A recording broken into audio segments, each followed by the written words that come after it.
Standard deviation sounds fancy, but on the SAT it is mostly a story about spread. How tightly do the numbers hug the average? If you can picture spread, you can answer almost every question without memorizing a heavy formula. Think of the mean as the balancing point. Standard deviation measures typical distance from that point. Low standard deviation means the data is clustered, and high standard deviation means the data is stretched out. The SAT usually will not make you crunch the full computation by hand. It wants you to compare, interpret, and reason. So your job is to notice which list looks tighter, which histogram looks flatter, and which dot plot has farther outliers. Here's a classic SAT trap. Two data sets can share the same mean, but have totally different standard deviations.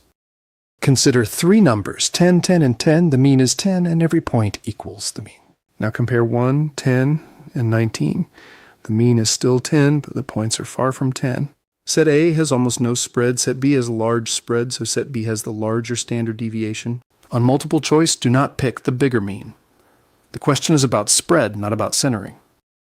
Medium difficulty, what happens if you add the same constant to every data point? You shift the whole distribution.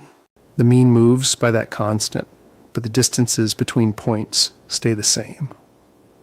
So standard deviation does not change. Picture every score gaining 5 points.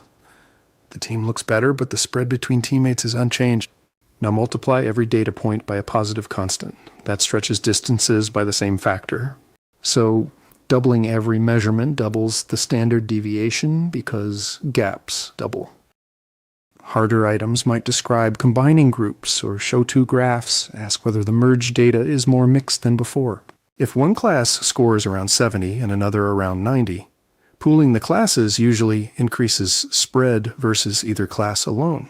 Also watch histograms. A tall, skinny peak often means smaller standard deviation. A flat, wide shape often means larger standard deviation. Common mistake, confusing standard deviation with range. Range only uses the minimum and maximum.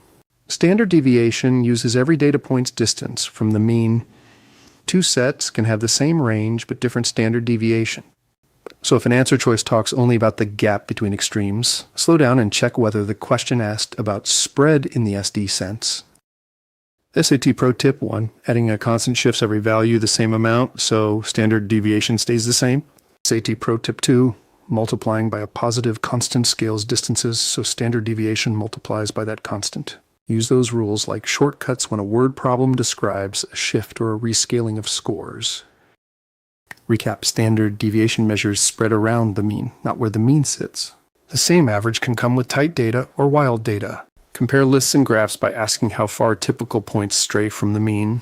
Remember, adding a constant leaves spread unchanged while multiplying stretches spread. And keep range separate. Extremes alone do not tell the full SD story. Practice more on NovaMaths.